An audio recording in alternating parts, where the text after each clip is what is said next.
안녕하세요. 우리 금강경 오늘 마무리를 할 건데, 우리 이제 앞으로 32장인가요? 16장 거의 반 했는데 왜 마무리를 하느냐? 이미 금강경 다 배우셨어요. 지금까지 했던 거 제가 정리해드리고 이것만 알면 금강경에서 말씀하시려고 하는 반야의 제가 무엇이지? 라고 하는 거 이해가 될 수 있어요. 지금까지 이제 말씀드렸던 게 꼭 이런 거죠. 이거라고 이야기하면 안 된다. 그걸 알기 때문에 우리는 이거라고 이야기한다. 이 어렵죠. 그러나 지금까지 듣고 했던 것을 생각해 보시면 무슨 말인지 아실 거예요. 모든 세상의 만물이 다 변화해요. 변화해요. 그리고 이 변화하는 이 세상에서 내가 바라본다는 것, 나라는 존재가 무언가를 바라본다는 것, 눈으로 이렇게 바라봐서 나무를 본다. 이 나무라고 치자고요. 나무를 바라본다고 하는 것 또한 나무가 고정돼서 변하지 않는 무언가가 있다. 그래서 나는 그것을 본다가 아니고 보여져서 들어오는 그것을 바라본다고 하는 것은 나의 하나의 나라는 존재가 색수상행식의 하나의 흐름에서 기억되어 오는 것이 인식할 뿐인 거예요. 인식되어져요. 나무를 인식되어져요. 나무가 그냥 비춰지는 게 아니고 나에게 인식되어질 때에 여기에서 나의 마음이 움직여요. 어떤 마음? 나무를 바라보면서 겨울에 보는 나무는 어떤 느낌이죠? 다들 겨울에 보는 나무의 느낌이 있잖아요. 어쩔 땐 스산함도 느껴지고, 어쩔 땐 나뭇잎이 다 떨어졌으니까 세상의 무상함도 느껴지고, 그렇지 않을까요? 또 어떤 분은 나무에 나뭇잎이 떨어졌으니까 봄이 올 거야 라고 겨울의 나무를 보면서 희망을 느끼는 분도 계시겠죠. 그죠? 그것처럼 우리는 보고 들어올 때에 이 보여지는 것 또한 변화되어져서 바라보고 있을 뿐인 거예요. 이거야 저거야 라고 해서 내가 바라보는 것을 그림으로 그렸다. 아니면 사진으로 찍었다. 해도 사진을 찍는 작가의 마음이 투영돼서 사진을 찍은 거예요. 그죠? 그래서 전시에서 딱 걸었다. 그러면 관객이 와서 그 사진을 볼 때도 내가 느껴지는 마음으로 바라보는 거죠. 정답이 없는 거죠. 왜 정답이 없느냐? 고정돼 있을 수가 없으니까. 그래서 모든 예술품도 다 정답이 없는 거죠. 그림을 그려도 정답이 없는 거고. 다만 그렇게 해석되어질 뿐인 거지. 그렇게 해석되어진다고 해도 받아들이는 나에게 내가 그렇게 받아들여지지 않아요. 그럼 나한테는 그렇게 받아들여지지 않는 거죠. 모든 것은 다 변화하고 있으니까. 세상에 변화하지 않는 것은 없죠. 나무 또한 변화하고 있죠. 그것이 우리가 인식되어지는 것이 시간이 느리게 갈 뿐이지. 그러나 1년이라는 기준으로 봤을 때는 봄, 여름, 가을, 겨울에서 나무가 변해가는 것을 우리는 이미 알고 있고, 지금 이 순간 바라본다고 해서 지금 이 순간의 나무가 이거야라고 한들 이거야 할 때의 그 마음 또한 움직이고 있는 마음이고, 그래서 이것을 이것이라고 이야기하면 안 되는 걸 알기 때문에 나무라고 우리는 이야기하고 있는 것이다. 이해가 되시죠? 그것을 계속 강조하고 계시는 거예요. 금강경에서. 이것이 금강경의 아주 가장 큰 핵심적인 이야기예요. 이것이. 그래서 또 상을 이렇게 쓰기도 합니다. 그려지는 것. 이렇게. 이것을 샀냐? 샀냐라고 이야기하기도 하고, 즉 나무인데 나무가 이거야라고 우리는 그렇지 않은 걸 알고 있으면서도 나에게 있어서 겨울의 나무는 스산해. 겨울의 나무는 외로워. 겨울의 나무는 추워. 겨울의 나무는 무언가가 말라 있어. 이렇게. 나에게서 나무는 제가 겨울에 볼 때의 나무는 어떨까요? 쓸쓸해. 뭐 이런 것처럼 나는 쓸쓸해라고 이야기할 때 내가 느껴지는 것을 쓸쓸해라고 이야기하지만 쓸쓸해라고 이야기할 때는 이미 쓸쓸해라는 상으로서 나무를 고정시키고 있는 거죠. 우리는. 근데 우리는 살 때 그렇게 살아요. 살 때. 감정이라는 것이 내가 이렇게 감정을 어떤 걸 느낀다. 어떤 감정을 느끼는 걸 예로 들까요? 어떤 감정이 좋을까요? 제가 살아가면서 어떤 감정? 저는 이렇게 강아지를 보면 강아지는 무언가가 키우기가 불편해. 왜 그러냐면 똥도 싸면은 똥도 뭐 아무데나 싸니까 나는 그걸 치워줘야 되고, 저는 가만히 있고 싶은데 강아지를 키우면 와서 막 치대고 귀찮은 거죠. 그러면 저에게 있어 강아지는 귀찮은 존재. 그죠? 근데 강아지를 좋아하는 분들에게 있어서는 강아지가 와서 치대주는 것도 이게 귀여운 거고, 똥을 넣어도 똥 넣은 거 치워줘도 재밌는 거고. 그죠? 그러면 강아지가 동반자일 수 있는 거죠. 저에겐 귀찮은 존재지만 저에겐 이것이 저의 느낌, 저의 감각, 나라는 존재, 나라는 것은 색수상행식이죠. 나는 그것이 나라는 물질이 있고 나머지는 감각이에요. 감각이라는 마음의 흐름. 그리고 그것을 종합해서 이건 이거야 저건 저거야라고 아르마리로 판단하는 것까지, 이 마음에서 강아지를 저는 어떤 존재로 지금 인식하고 있는 거죠. 상으로 그려놓고 있는 거죠. 귀찮은 존재. 저에게 있어서는. 이건 상이죠. 그러나 강아지가 귀찮은 존재인가요? 강아지는? 그러면 강아지는 나에게 동반자인가요? 그러면 강아지는 동반자라고 해도 귀찮은 나라는 사람이 있기 때문에 강아지라는 존재에 대해서 이거야 저거야 이야기할 때, 그럼 강아지는 뭐라고 이야기해야 되죠? 강아지는 강아지야라고 이야기할 수밖에 없죠. 그죠? 그렇잖아요. 강아지를 강아지라고 이야기를 하는데 나에게는 귀찮은 존재, 누군가에겐 동반자예요. 그래서 그것을 강아지는 귀찮은 존재야, 아니면 강아지는 동반자야 라고 할 수 없다는 걸 아니까 강아지를 강아지라고 하는 거죠. 왜? 강아지는 그 사람에 따라서 느껴지는 게 다를 뿐이지 강아지는 강아지인 거죠. 그러면 강아지라는 이름 하에서 강아지가 이거야 저거야 규정되어지는 것이 아니야 라는 걸 알 수 있죠. 강아지는 강아지라는 존재로서 변화하고 있는 거죠.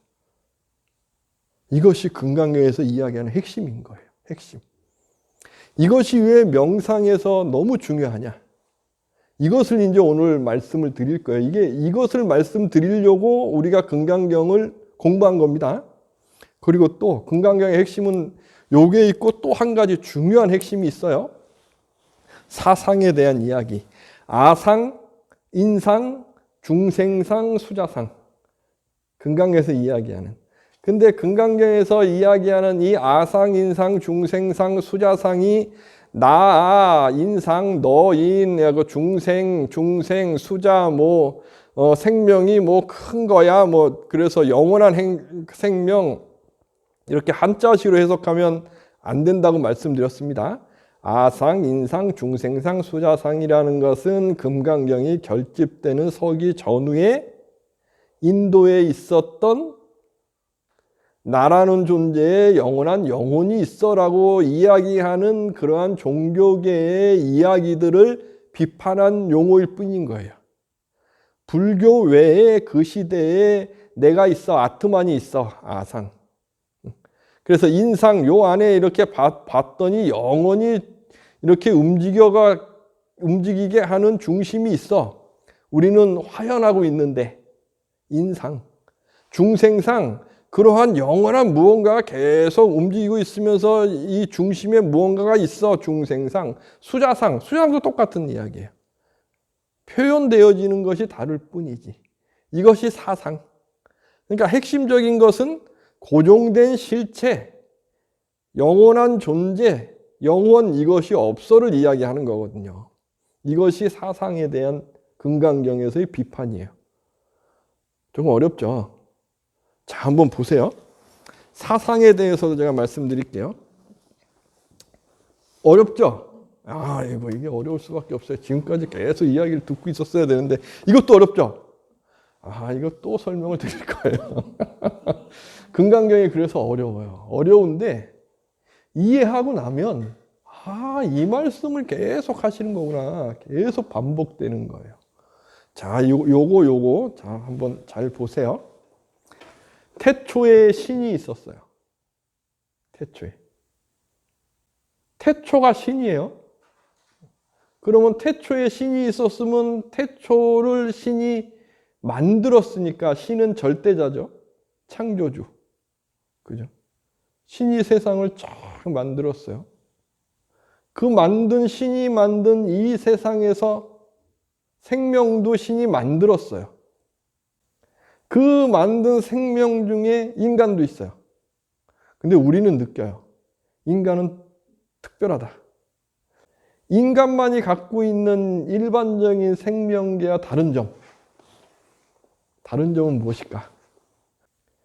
모든 존재는, 생명은 나의 DNA를 전달해서 영원히 살게 하기 위해서 노력해요.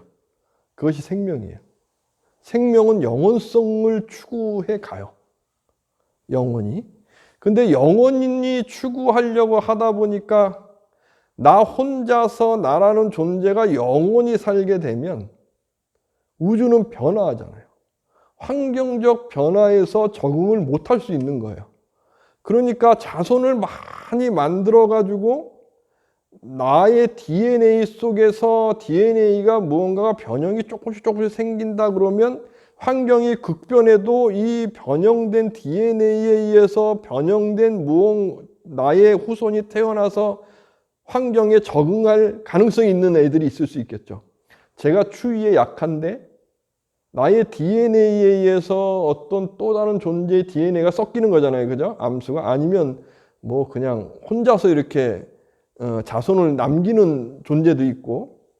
근데 거기에 저는 추위에 약한데 뭔가가 변형이 와가지고 추위에 강한 DNA, 나의 자손의 DNA가 생겼다. 나의 자손이라고 이야기해야 될지 모르겠으나 그러면 얘는 환경이 갑자기 추워졌을 때 적응을 더 했겠죠. 그러니까 살아날 확률이 많은 거죠. 그렇게 생명은 유지되는 거죠. 유지가 막 돼서 생명은 유지되는데 사람이라는 존재는 생명을 유지시킬 때 우리가 두려움을 느끼게 되면 도망 다녀야 되는데, 그죠? 막 도망 다녀요. 근데 사람은 독특하게 두려움을 이겨내는 방법으로 더불어 함께 할 수 있는 조직을 만드는 그러한 어떤 진화를 이룬 거예요. 진화라는 것이 착각하면 안 되는 게 진화가 더 발전된다 이런 게 아닙니다. 진화라는 것은 환경에 적응해 가는 거예요. 이게 진화예요. 그 환경에 적응해 갈 뿐인 거예요. 그런데 사람은 그 환경에 적응해 가면서 사람의 조상서부터 와가지고 나의 DNA를 후대에 전수하는 데에 최선인이 되려면 나는 죽지 않고 살아야 되고, 죽지 않고 사는 거에 가장 좋은 방법이 혼자 도망가고 뭐 하는 것보다 여럿이 함께 하면, 힘을 모으면 더 좋은 거죠. 그러니까 여기로 더 발전시키는 겁니다. 그 대표적인 예가 사람의 눈동자가 흰자인 것, 이것을 갖고 설명을 해요. 모든 동물들은 눈동자 안에 검정 거 안에 여기가 흰색인 동물은 인간이 거의 유일해요. 그 이유는 흰색인 눈동자를 보면 그 사람이 떨리는지 거짓말하는지 날 속이는지 보면 알 수가 있는 거예요. 그러니까 나를 보여줄 수 있는 거죠. 왜 나를 보여주려고 할까요? 같이 믿는 존재가 돼야 여럿이 집단을 이룰 수 있으니까. 집단을 이루면 집단은 집단의 힘이 있으니까 유지될 수 있는 확률이 많은 거고, 이러한 걸 발전시킨 인간이라는 조직체가 유지가 되는데 큰 힘이 됐고, 그러면서 서로가 서로를 살피는 거죠. 막 살피다가 보니까 이러한 상상력이라는 부분에서 어느 부분에서 더 발전이 돼가지고 인식되는 부분까지도 발전되는, 뇌가 아주 발전되는, 뇌를 아주 발전시킨 존재, 사람. 그래서 몸무게의 2%밖에 안 되는 뇌가 에너지의 20%까지 쓰게 사람은 진화가 된 거죠. 이렇게 진화가 되다 보니까 사람만이 독특한 모습이 생겼죠. 일반 동물들은 곰 같은, 예를 들어 곰은 겨울에 겨울잠을 3개월 잡니다. 사람도 겨울잠을 3개월 자고 나면 어떻게 될까요? 근육이 퇴화돼서 움직이질 못해요. 근데 곰은 근육이 퇴화 안 돼요. 그럼 사람은 왜 근육을 사용 안 하면 퇴화될까? 에너지를 근육에 그만큼 안 줘요. 뇌에 주고 있기 때문에. 그러니까 근육은 계속 우리는 발전시켜 놔야 돼요. 그렇지 않으면 퇴화되는 거예요. 에너지를 여기다 주는 거죠. 인간은 그러니까 뇌에다가 에너지를 주면서 뇌를 발전시켜 놓은, 협동하면서 무언가가 협동체로서 창조적인 부분을 막 만들어간, 그 진화할 때 여기에 집중했는데 이것이 너무나 맞아 떨어져 갖고 지금은 동물계의 주인공이 될 정도의 진화된 존재가 된 거죠. 우리는 그렇게 존재가 된 거예요. 그러다 보니까 우리들은 상상력이 엄청 풍부해졌어요. 엄청 풍부해져 갖고 궁금하기 시작하는 거예요. 나는 어디서 왔을까? 나라는 존재는 어디로 갈까? 그러다가 더 궁금해지는 거죠. 같이 있다가 누군가는 먼저 죽기도 하고, 어떤 사람은 나는 아침부터 한 달간 토끼를 잡으러 막 다녔는데 못 잡았어요. 근데 옆에 누군가는 게을르게 있었는데 앞에 딱 나갔더니 토끼가 다리가 다쳐갖고 옆에서 쫄록쫄록 가고 있는 거예요. 지나가면서 잡은 거죠. 저건 뭘까? 나는 열심히 한 달간 뛰어다녔는데 왜 저 사람은 저렇게 자다가 일어났는데 옆에서 다리 다친 토끼가 와서 잡힐까? 말이 안 되는 것 같지만 우리는 살아가면서 그런 경우들을 느껴요. 그죠? 그러다 보니까 이건 누군가가 있어가지고 이렇게 하는 거 아닌가? 그러면서 인간은 그러한 어떤 최고의 창조물을 만드는 거죠. 신에 대한 창조. 신이라는 어떤 존재야? 나보다 강한 존재야. 그러다 보니까 나보다 강한 존재로서 신을 섬기기 시작하면서 강한 존재, 곰신, 호랑이신 이렇게 섬기겠죠? 그러다가 상상력이 더 풍부하니까 곰에게 날개를 달기도 하고, 곰인데 머리가 사람이기도 하고 다리가 있기도 하고, 그 상상력이 더 크다 보면 정말 창조적인 새로운 창작을 하게 되는 거죠. 절대적인 신이 있을 거야. 이 존재가 있기 전에 존재가 있을 거야. 이 세상이 있기 전에 태초의 힘이 있을 거야. 창조라는 개념. 그것이 기독교에만 있는 게 아닙니다. 인도에도 있고, 이러한 개념들은 이미 전 세계에 사람이 문명이라는 것을 만들어 가면서 이미 사람이 만들어 놓은 세계인 거죠. 그러면서 그렇다면 인간이라는 존재는 뭘까? 거기에서 인간의 존재를 가장 거창하게 만들기 시작한 것이, 맞아, 태초에 신이 있는데 신이 인간을 만들었는데 그 인간 안에 신성이 있을 거야. 영혼 불멸하는 게 있을 거야. 이 영혼, 내 안에 있는 영혼 있을 거야. 내 안에. 그것이 바라문이 이야기하는 창조적인 인간. 내 안에 있는 이 신성을 찾아가면은 신과 나는 하나가 될 거야. 그 인도에서 이야기하는 수행, 범아이려, 이러한 수행까지 가는 거고, 내 안에. 내 안에 있어. 이것이 아상, 인상, 중생상, 수자상, 금강경에서 비판하는 내 안에 있는 것, 영혼. 불교에서 이걸 비판하니까.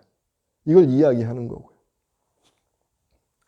그리고 기독교에서 창조는 신의 입김에서 이렇게 확 부러져 있는 거니까. 죽을 땐 딱 죽었다가 새로 세상이 창조가 되면 입김이 또 쫙 가서 이제 다시 부활할 수 있겠죠. 이러한 개념으로 이제 가는 거고. 어쨌거나 우리 안에 영혼이라는 무언가가 있어, 내 안에. 근데 이 영혼이라는 것은 내가 알 수 없는 존재에 의해서 부여받은 거야. 알 수가 없거든요. 인간이 아무리 생각을 해도 나의 시작은 알 수가 없어요. 나의 끝도 알 수가 없는 거예요. 그죠? 죽음도 알 수 없어요. 탄생도 알 수 없고. 그러다 보니까 알 수 없는 무언가 내 안에 영혼이 있어. 근본이 있어. 내 안에. 그 영혼. 그 영혼이라는 것을 이야기하는 거예요. 그 영혼을 이야기할 때에 이 동양에서는 영혼을 그렇게 설명하지 않아요. 동북아에서는 중국과 우리나라는 영혼의 개념이 달라요. 우리 지금 대한민국, 한국에서 영혼을 이야기할 때 이게 기독교적인 영혼, 불교가 아닌 저기 힌두이즘적인 영혼, 무속적인 영혼, 이게 막 짬뽕이 돼가지고 영혼을 그냥 내가 개인적으로 받아들여서 이야기하는 경우가 많아요. 제가 이렇게 영상 찍으면서 이게 짧은 쇼츠에 영혼이 불교에서는 없습니다 그랬더니 불만 많은 분들이 댓글이 엄청 많아요. 불교에서 영혼이 없다 그러다니 막 이렇게 영혼에 대해서. 그런데 좀 다른 개념인 거예요. 우리가 지금 이야기하는 내 안에 영혼이 계속 나를 끌고 가고 있어. 이건 힌두이즘에서 이야기하는 영혼론인 거고, 기독교에서 이야기하는 영혼이라는 것은 내가 죽으면 사라집니다. 이건 입김이니까 사라지는 거예요. 다만 나는 신에게 그러니까 신에게 기도를 정말 충성스럽게 했느냐, 진실되게 했느냐에 따라서 입김을 쫙 놓은 그 영혼이 심판받는 거죠. 대기하고 있는 거고, 잘못했으면 지옥 가서 대기하고 있는 거고, 신에게 잘 살았으면 천당 가서 대기하고 있는 거고, 이러한 개념인 거고. 불교에서는 영혼이라는 것 자체가 없습니다. 나의 업력이라는 것이 있는데, 업력이라는 것은 나의 감각이라는 어떤 기운이 지금 시대에 좋고 싫어하는 기운과 함께 어울려져서 나를 이끌고 가는, 그래서 내가 지금 생각하고 마음을 두고 있는 상태가 계속 서로 버무려져서 움직이고 있는 상태. 그게 업력이에요, 업력. 그 업력이 나라는 의식이 딱 사라지면 움직여가지고 또 태어나면 의식이 또 생기고, 그 의식과 함께 또 주고받고. 불교에서 이야기하는 업력. 이 불교에서 영혼이라고 이야기할 수 있을까요? 변화하고 있는 거예요. 그래서 불교에선 영혼이라는 개념이 없어요. 업력이 있는 거죠. 업의 기운이. 불교에선. 동북아에선 이런 개념이 아니고 혼백이라고 이야기합니다. 혼백. 왜 그러냐면 중국의 문명 세계, 중국식의 문명 세계, 동북아의 문명의 세계에선 신이 인간을 창조한다는 개념이 없어요. 이러한 개념이 없어요. 신이라는 개념이 천명, 하늘의 기운, 여기에 있는 거예요. 하늘의 기운과 모든 생명의 기운은 맞닿아 있어요. 그래서 딱 탄생할 때에 목화토 금수와 음양 오행의 기운에 의해서 딱 나왔다가 죽을 때에 그것이 자연계로 그냥 착 퍼질 뿐이에요. 쫙 퍼져요. 그래서 음양이란 기운과 함께 나의 몸이 목화토 금수의 기운과 같이 버무려졌어요. 그래서 양의 기운은 혼이 돼 있는 거고, 음의 기운은 백이 돼 있는 거예요. 혼백. 딱 죽으면 혼은 뜨고 백은 가라앉아요. 그래서 백을 모시는 것이 산소, 유교에서 이야기하는 산소. 혼을 모시는 것이 위패. 예, 불교는 혼백인 거예요. 혼백. 영혼이라는 개념이 아닌 거예요. 귀신이 왔다. 백이 느껴지는 거고. 혼이 느껴지는 걸까요? 그러한 기운이에요. 그러한 기운이기 때문에 혼백의 기운이 살아오면서 이게 이제 기운이 쫙 이루어져서 혼백이 그래도 어느 정도 남아있는 기간이 한 120년 4대 정도가 남아있어. 그래서 4대 봉사. 4대까지 제사 지내는 이유가 거기 있는 거고. 한 사람의 주기가 30년 보기 때문에 3, 40이 120년 그렇게 보는 거고. 그래서 제사 지낼 때 4대 제사 지내는 이유도 거기 있는 거고. 동북아는 또 다른 거예요. 그러니까 영혼을 보는 관점이 달라요. 혼백으로 보는 거고. 그렇게 바라보는 나라는 존재, 나의 근원이란 존재가 있는데 부처님께서는 그러한 영혼, 그런 거 다 부정하셔요. 그거 아니야. 변화하는 세계 속에서 내가 있어. 그런데 잘 보세요. 이 세상은 변화하고 있어요. 계속. 그러면 나라는 존재도 색수상행식으로서 다 변화합니다. 10년 전에 나의 사진을 딱 보면 지금하고 완전히 달라요. 얼마 전에 옥천사에서 제가 한 20년 더 됐을 때의 행자 사진을 우리 정현 행자 스님이 찾아가지고 주셨어요. 이렇게. 저랑 완전히 다르더라고요. 달라요. 왜? 색은 변했으니까. 색이 안 변하는 사람이 있나요? 아하. 안 변하면 방부제 미모라 그러죠. 그러나 확인해 보면 변했습니다. 아무리 방부제 확인해도 변하고 있죠. 그죠? 레닌 같은 경우에는 죽어서도 시신을 방부 처리해서 이렇게 안 변하게 한다 그래도 아마 변하고 있을 거예요. 아주 미세하게. 색은 변하죠. 그 다음에 수상행식이라는 마음 또한 변하죠. 20년 전에 저를 보면 제가 타임머신이 있어서 20년 전에 저를 딱 가서 만났으면 지금 제가 아니면 30년 전에 저를 만났든가 10년 전에 저를 딱 만났으면 대화가 될까요? 마음이 통할까요? 막 나는 답답해하고 있을지 몰라요. 말을 해도 내 말을 알아듣지 못하지 않을까? 생각도 들고요. 마음도 변했으니까. 한번 생각해 보세요. 한 30년 전에 나를 만났다. 정말 말 잘 통하는 친구가 될 수 있을까요? 저는 불가능할 것 같아요. 참 재수없는 말도 더럽게 안 듣고 마음도 다 변하고 있죠. 나라는 존재는 다 변하고 있어요. 변화하는 세계 속에서 내가 있어요. 그런데 잘 보세요. 우리가 어떤 걱정거리가 있다. 걱정거리가 왜 있죠? 변화하는 마음이 나는 이루고 싶어라는 상에 딱 걸리면 그것이 걱정이 되는 거예요. 세상도 변화하는데 나는 그러고 싶거든요. 그런데 그러고 싶은 자신감이 철철 넘친다. 그러면 걱정되지 않아요. 펼치면 돼요. 근데 걱정이 된다는 건 나의 마음에서 그러고 싶은데 나의 마음에서 이게 무언가가 부족한 거예요. 그런데 여기에서 자존감까지 떨어진다. 부족함이. 하고는 싶은데 연결되는 것에서 나는 못하고 있어 라는 그런 것까지 생기게 되면 정말 잠을 못 자는 거죠.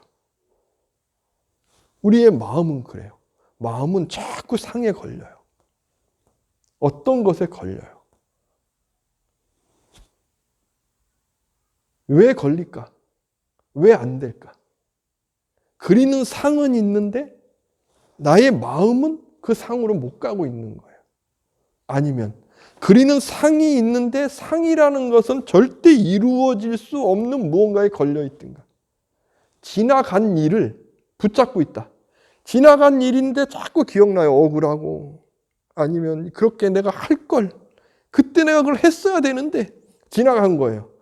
지나갔는데 그렇게 했어야 되는데 계속 하고 있음들 지나갔잖아요. 나는 그 지나간 일에 그 상에 딱 걸려서 계속 괴로워하는 거죠. 왜? 바꾸질 못해요. 이미 바뀌어 있는데 여기에 걸려 있으면. 우리는 그래요. 마음이라는 게 언제나 계속 그래요.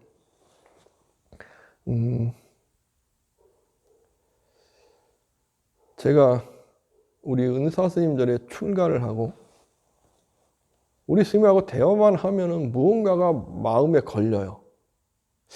내가 무언가를 이렇게 여쭤봤는데 이야기를 딱 들어요. 전 여쭤보기 전에 한 2, 3일 혼자 고민 걱정하다가 여쭤봤는데 이야기를 딱 하시면 별거 아닌 거예요.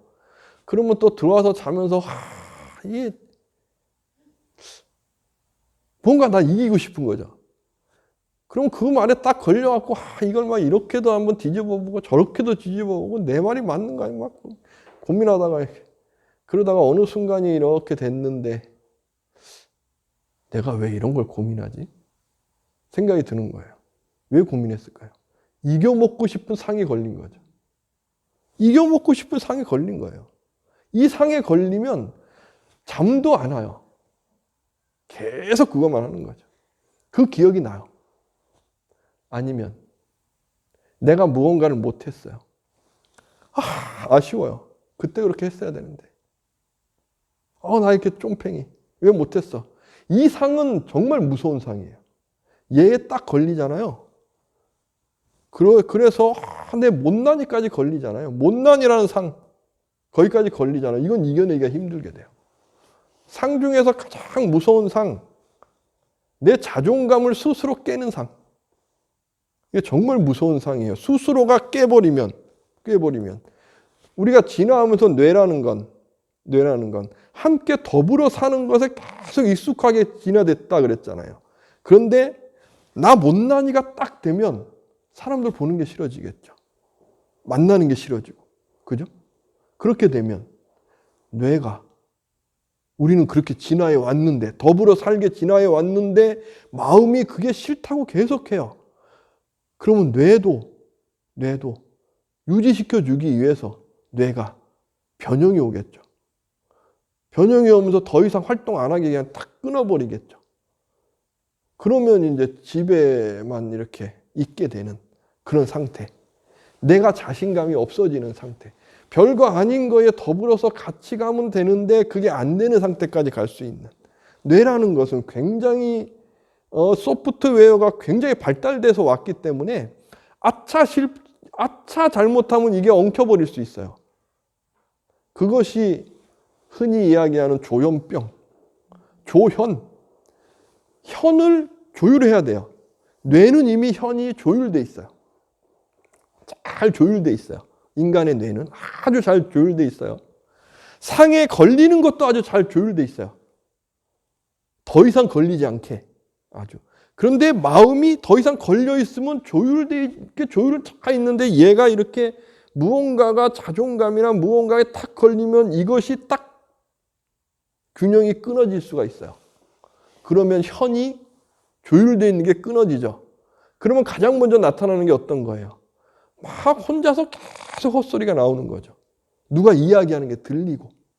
왜 이야기하는 게 왜 들릴까요? 이유는 우리는 뇌가 이렇게 마음의 어떤 느낌을 잘 조율해 나가지고 한번 잘 생각해 보세요. 누군가의 심장 소리를 귀를 대고 들어보신 적이 있습니까? 쿵쾅하죠. 귀를 여기다 대고 있으면. 그죠? 근데 우리는 귀가 몸하고 통해서 있어요. 근데 왜 자기 심장 소리는 못 듣죠? 안 들리는 걸까요? 들려요. 듣고 있어요. 그런데 뇌가 인식 안 하게 조연해 놓은 거예요. 잘 조율해 놓은 거예요. 그게 들리지 않아요. 안 들리게 돼 있는 거예요. 근데 이것이 딱 끊어졌어요. 그 심장 소리가 들리시 무언가가 계속 울리고 있는 거예요. 얘를 안 듣게 해야 되는데 울리고 있어요. 그러면 나의 기억되어져 있는 어딘가에서 무언가가 쫙 올라오면서 그것이 두려움이라는 어떤 것과 결합이 딱 되면 무언가가 자꾸 두려움을 이야기하게 만들어요. 그것이 이야기 들리는 것. 아니면 무언가 보이는 것. 내가 귀신이 보이고 헛게 보인다. 100%다 균형이 깨진 거예요. 균형이 깨지면 보여요. 누가 그런 말씀 하시더라고요. 스님은 학위가 박사도 있고 그러니까 책만 보고 배워가지고 현실을 잘 모른다고. 다 경험해 봤습니다. 저도 어릴 때 다 경험해 봤어요. 귀신도 보이고 헛것도 들려보고. 그런데 공부하고 봤더니 그런 거더라. 알면 더 이상 보지 않을 수 있어요. 알면. 그리고 이러한 감각의 움직임을 꽉 잡는 힘을 키워놓으면 더 이상 얘한테 흔들리지 않아요. 그렇게 되면 뇌의 시스템을 조연을 더 강하게 쫙 만들죠. 그죠? 시스템의 소프트웨어를 강하게 만드는 힘, 의식에 있어요. 의식. 인식되는 의식. 얘가 강하면 강할수록은요, 감각이 움직이는 걸 얘 움직이지 말아야지 딱 잡을 수 있어요. 한 예로 한번 들어볼게요. 제가 아주 친한 누군가가 있어요. 이렇게 우리 원장님 아주 친해요. 친한데 원장님께서 저에게 뭐 농담같이 이야기하시다가 무진 스님은 참 가분수야 머리가 커요 라고 이야기했어요. 화가 확 난 거죠. 나한테 어떻게 이렇게 나의 자존심을 건들지? 그러면서도 생각은 그럴 수 있지 뭐 친하니까. 마음은 화가 막 올라왔고 막 자존심이 막 나한테 어떻게. 우리는 마음이 두 가지예요. 사람은요 마음이 두 가지예요. 현재의 마음과 과거의 마음이 같이 살아요. 현재의 마음과 과거의 마음. 현재의 마음이 의식이고요. 과거의 마음이 업식이에요. 업력. 그래서 이 자존심이 확 올라와가지고 어떻게 나한테. 그런데 또 의식은 배워놨으니까 여기서 그렇게 하게 되면 안 돼. 그럴 수도 있지 뭐. 제가 제 자신에게 스님이고 너 그래도 나이가 지금 몇인데 그런 거에 흔들려. 근데 마음은 계속 움직이는 거죠. 마음에 지면 어떻게 돼요? 잘 때. 물 시스템 무너지는 거예요. 그럼 막 헛소리도 들리고 막 헛거도 보이고 잘못 가면. 이 시작점은 여기서 시작되는 거예요. 현재의 마음과 과거의 마음의 부조화에서부터 시작되는 거예요. 모든 마음병 다. 그런데 제가 의식이 강해요. 평소에 명상을 깊이 해가지고. 그러면 그런 마음이 딱 했을 때, 이 말씀이 누군가에겐 자존심을 상하게 하게 할 수도 있겠는데, 그러고 넘어가죠. 저는 그러한 마음이 움직이지 않죠. 이미, 그럴 수 있어 라고 의식이 딱 건드려 놓으면. 그래서 업식이 움직이지 않게 딱 잡으면. 명상을 통해, 명상이라는 것은 이걸 키우는 거니까. 이걸 키우는 것이 뭐라고요? 사띠. 마음 챙김. 부처님께서 말씀하신 감각으로 움직이는 안입이 설신이에서 움직이는 것을 쫙 끌고 와가지고 사념천왕 기둥에 딱 걸어서 끌고 오는 끈. 얘가 사띠. 그래서 얘를 잘 다듬어 놓는 것, 길들여 놓는 것. 이것이 명상. 이걸 잘 길들여 놨으면 절대 움직이지 않겠죠. 그죠? 그렇지 않을 거 아니에요. 그러면 우리가 살아가면서 저렇게 이야기할 수도 있지 뭐. 저런 거에 왜 끄달려? 라고 하는 마음을 일으킬 수 있는 것. 이것이 지혜. 이것이 금강경에서 이야기한 지혜의 영역. 왜? 상에 걸릴 필요가 없잖아요. 금강경에서 계속 이야기하잖아요. 상에 걸릴 필요 없잖아요. 그러면 나의 의식, 인식이 지혜로움 속에서 쫙 키워놓는 거예요. 그러면 어떠한 상태가 딱 됐을 때 상에 걸렸네? 내가 알 수 있는 거죠. 그러면 마음을 쫙 이렇게, 현재의 마음을 일으킬 때 지혜로움으로 쫙 일으켜가지고 이미 나는 업식을 꽉 누르는 힘까지 있어요. 절대 그러면 거기에 끄달리지 않겠죠. 제가 언제나 말씀드려서 저에 대해서 이렇게 할 때 저는 정말 마음이 쫌생이라서 이 업식에서 이 자존심을 딱 건드면 화가 확 나가지고 큰 소리 확 하는데 너무 익숙해요. 저의 숙제인 걸 제가 알아요. 엄청나게 약해요. 이 부분에. 그래서 언제나 저는 이걸 꽉 잡는 힘만 키우는 게 아니고 이 상, 내가 여기에 수에 걸리는구나. 상에 걸리는구나. 계속하면서 일으키죠. 일으키고 또 일으키면서 또 행복해지고 또 즐겁기 위해서 내가 이렇게 베풀기 위해서 내가 감사하기 위해서 노력하는 거야 라고 계속 반야의 지혜를 일으키는 거죠. 그 현재의 마음, 현재의 마음. 현재의 마음이 계속 일으키는 거예요. 과거의 마음, 현재의 마음 계속 지켜보는 거죠. 그러면서 꽉 잡는 거죠. 명상의 힘, 지켜보는 것, 반야의 힘. 그래서 금강경을 공부하면서 우리가 키운 것은 반야의 힘, 반야로서 바라보는 거예요. 내가 왜 거기에 끄달려? 내가 왜 거기에 걸려? 알고 보면 다 내가 만든 거예요. 아니면 가스라이팅 당했든가. 가스라이팅 그래가지고 예전에 작년인가 재작년에 누군가가 저에게 가스라이팅 스님 가스라이팅 하시는 거 아니에요? 그랬는데 가스라이팅이 뭔지 그때 뭔 말인지 모르겠는 거예요. 가스라이팅? 내가 가스를 했어? 그래가지고 이렇게 인터넷 봤더니 가스라이팅이 주입시키는 거더라고요. 체면 걸어주는 거고. 그럼 체면이 왜 걸릴까요? 현재의 마음이 뚝 떨어져갖고 과거심의 마음에서 그래야 돼, 저거야 돼, 겁이 내지면서 현재의 마음이 사라지면 가스라이팅 당하는 거죠. 현재의 마음 뭐예요? 상에 걸리지 않는 마음이에요. 현재의 마음. 근데 가스라이팅이란 상에 딱 걸리는 거예요. 걸리는 가장 큰 이유. 반야의 지혜가 없으면. 고정된 실체가 아니라는 것을 모르면. 그래서 부처님 경전에 유명한 경전이 있잖아요. 부처님께서 말씀하셨어요. 누군가 그랬다고 해서. 스승이 그랬다고 해서. 전통적으로 그렇다고 이야기한들 정말 그런지에 대해서 확인해 봐라. 왜? 이거 현재의 마음을 키우라는 이야기예요. 연기의 지혜, 반야의 지혜. 부처님께서 이걸 언제나 강조하셔요. 그러면서도 또 강조가 돼야 되는 것. 감각의 마음을 꽉 붙잡는 힘이 없으면 안 돼요. 왜? 예를 들어 보세요. 제가 상에 걸리지 않는다는 걸 너무 잘 아는 거예요.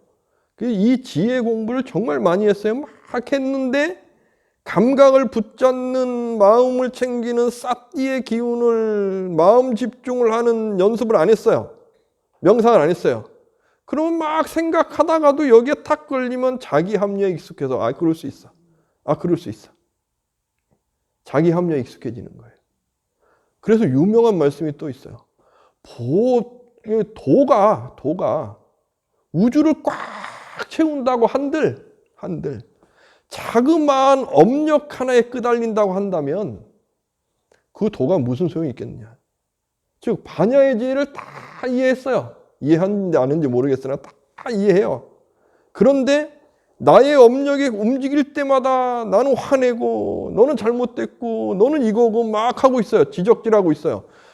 그런데 말씀은 반야의 지혜를 아주 잘 이야기해요. 그분은 이 공부가 안 된 거죠. 어떤 공부? 아주 기본인 마음을 쫙 잡는, 과거심의 마음을 잡는, 움직이지 않는 힘을 키우는 거. 이게 안 되면 이렇게 끄달리게 되는 거죠. 그래서 명상을 할 땐 우리가 집중을 키우기 위해서 들숨날숨에 집중하는 것, 의식이 딱 끼워져서 내가 현재의 마음에서 현재라는 이 마음의 흐름을 꽉 잡고서 현재를 바라보는 이 힘을 키우는 거예요. 이 힘을 키우면 과거의 마음을 내가 꽉 잡을 수 있어요. 이것이 명상의 힘이에요. 이것이 사띠. 이것이 사띠. 근데 이것만 있으면 또 안 돼요. 고집불통돼요.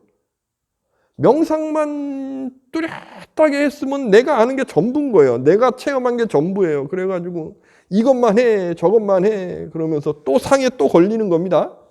그러니까 이것만 하는 게 아니고 반야의 지혜도 같이 키워야 되는 거죠. 그 핵심적인 게 금강경.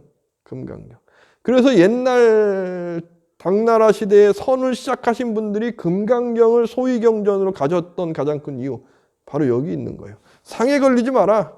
나라는 아상, 인상, 중생상, 수사상, 영혼이라는 나는 그렇게 존재해야 돼라고 하는데 여기에 걸리지 말아라. 이 말씀을 윤휘 하는 거죠.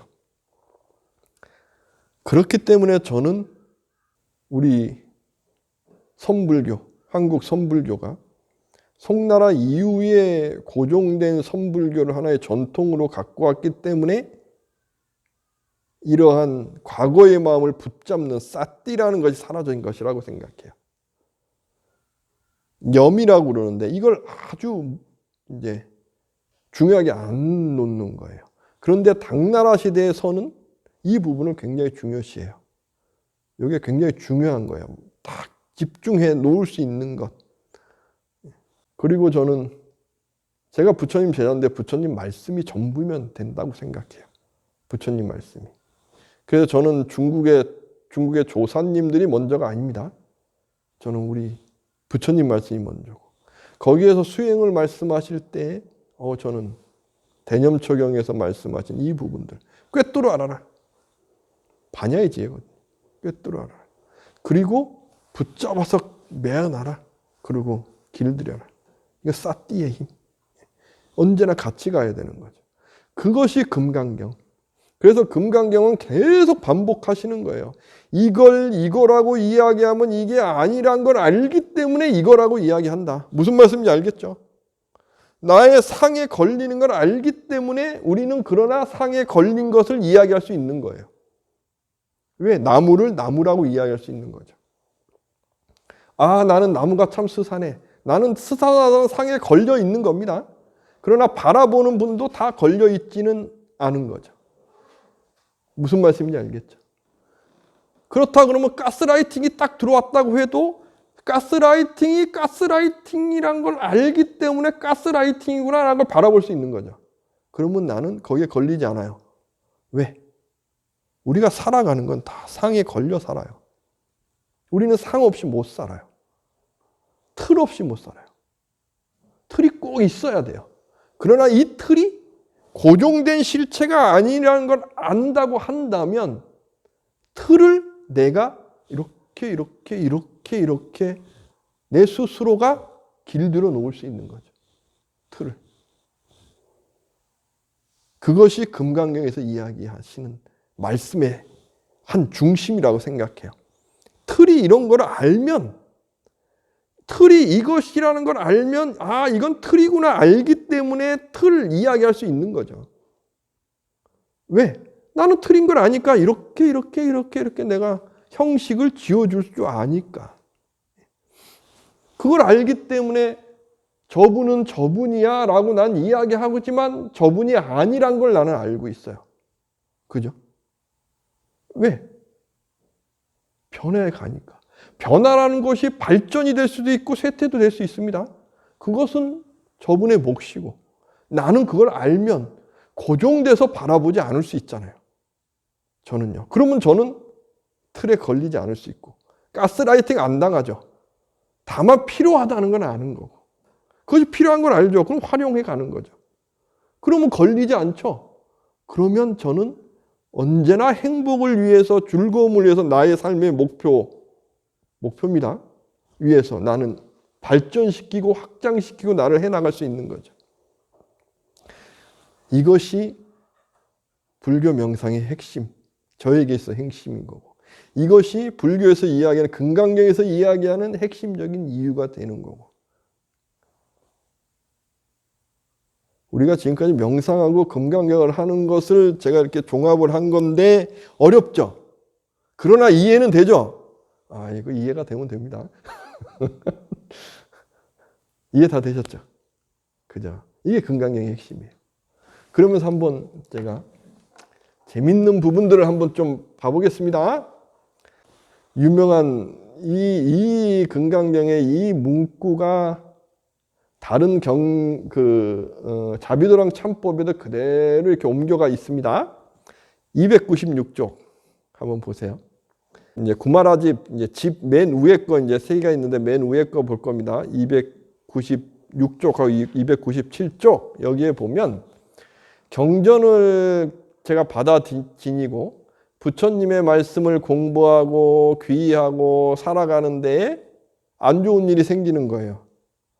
내가 왜 불교에 귀의해서 경전도 독서하는데 안 좋은 일이 생길까?